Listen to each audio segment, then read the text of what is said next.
Good evening and welcome to another edition of Montana Serenade.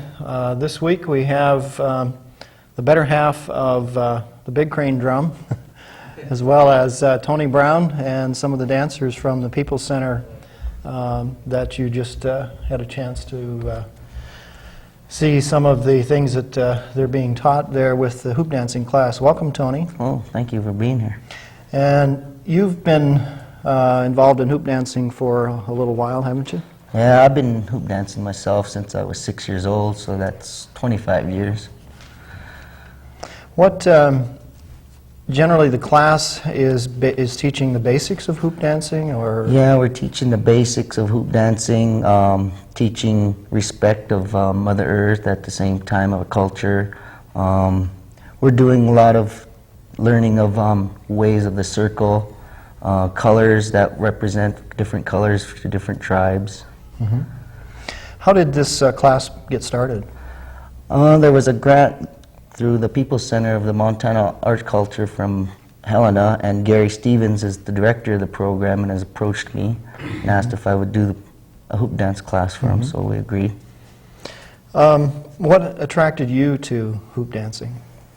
Well, I was encouraged into hoop dancing when I was 6 by my grandfather and by numerous dancers in the Bay Area, California, that encouraged me and taught me the basics, and I've developed my own, which I've did with these students, taught them the basics, and hopefully when they get older they'll have their own style and carry it on to teach their children.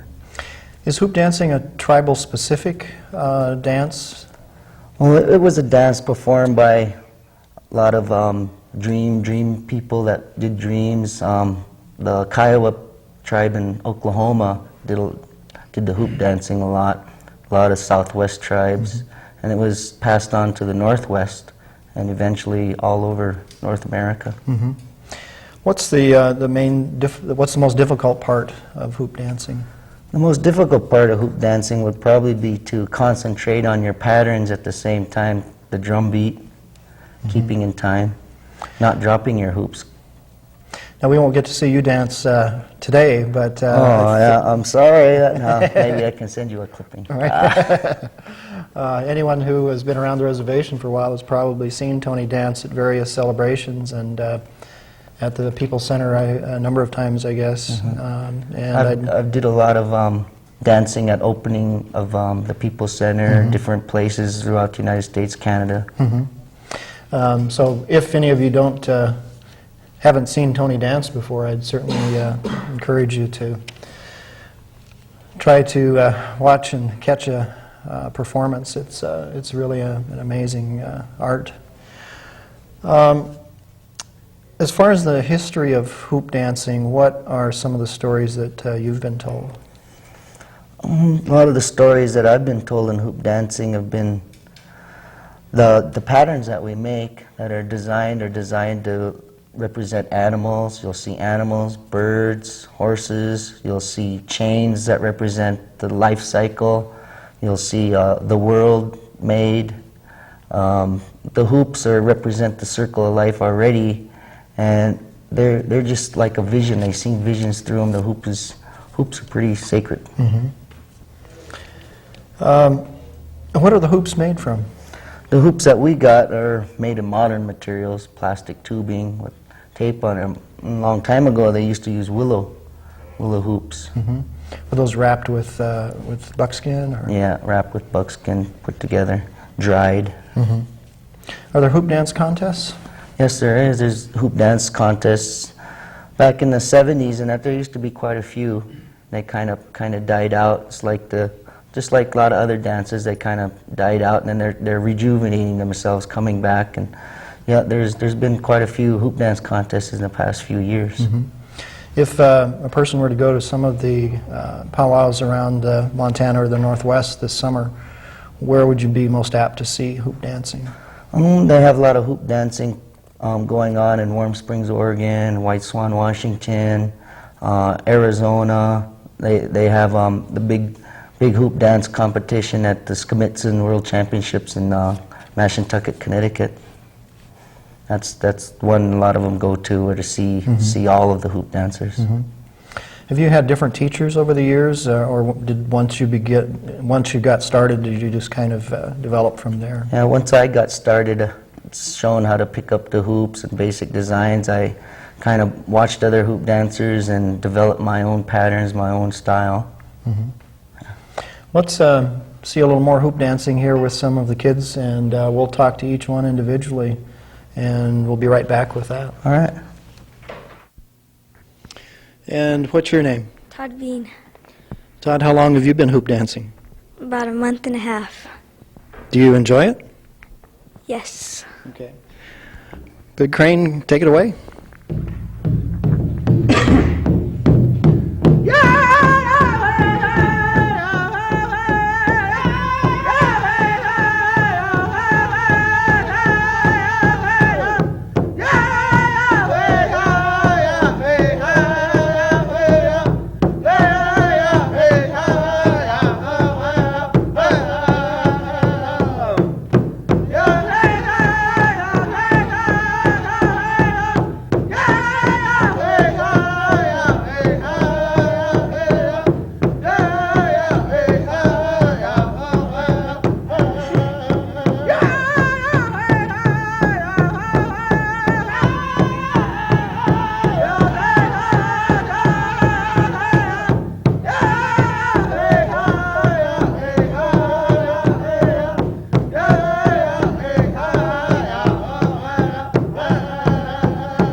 And we have another hoop dancer hearing. What's your name?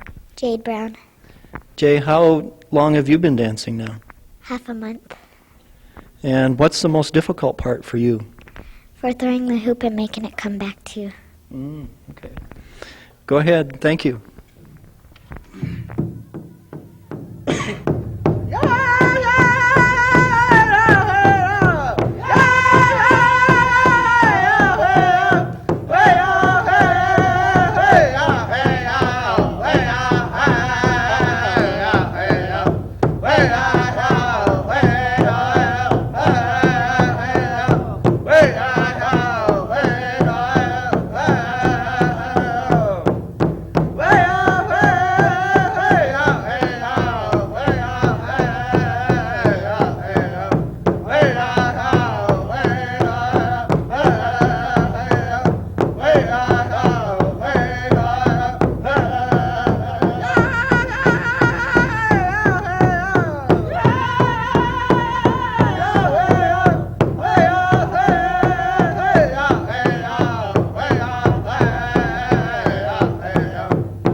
Boy, these kids are really great, and for once we actually have an in-studio audience. So, and what's your name? Devin Brown. How long have you been hoop dancing, Devin? About a month. Okay. Show us what you can do.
And our last dancer today, your name is?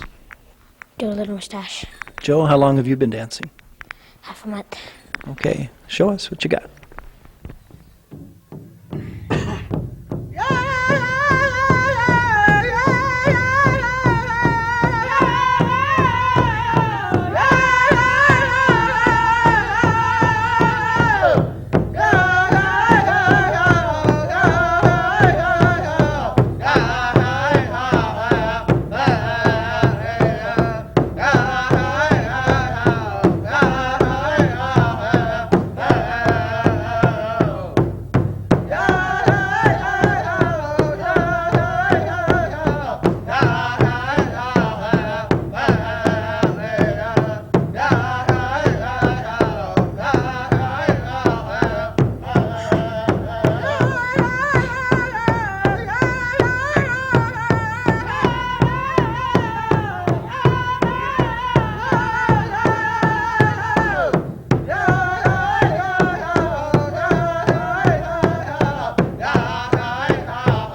Well, Tony, these kids have really come a long ways in a short time. Were most of them dancers before? Yeah, they've all been dancers. They've had their own outfits. That was one thing in the program that I think a lot of kids thought they needed was outfits, but we didn't need outfits in this program. We were just teaching the basics how to dance, hoop dance. How long have they been practicing, and for how long each session? We started with 36 classes, but that was probably including the sign-up sessions and getting everything going. So we had probably about, I'd say, 25 practices. For how long? Over 3 months, 3 times a week, Tuesday, Wednesday, Thursday. Wow. Yeah. What do you think we'll see more hoop dancing because of the program? I think if there's going to be a lot of interest in the program next fall, that we started in the springtime, and it was kind of a lot of other activities with baseball and school activities going on, that students were having troubles getting to the practices. So I think next fall they might get right into it. And that's a for sure thing, that there'll be classes held again this fall? Well, that's if the interest is up and Gary wants to do the program again, then we'll have another. And who should people contact if they're interested? Gary Stevens at the People Center. Okay. And that's 675-0160. That's correct. Okay. You brought 4 of the kids today. How many students did you have in total? We had a total of 15 students sign up with making hoops, and 4 of them here have completed the whole session. What are the different age groups? Is it just for the younger kids? We were offering hoop dance classes from 8 years old to 17 years old, and the students we got here are 8 and 9 years old. Well, it's a great program, and I really am glad that you were able to bring the kids over. Oh, thanks for having us here. We look forward to seeing you kids at some of the celebrations now, too. And thanks to the Big Crane Drum for providing our music today. Thanks, guys. And we'll see you, hopefully, in about a month on Montana Serenade. Thanks for joining us.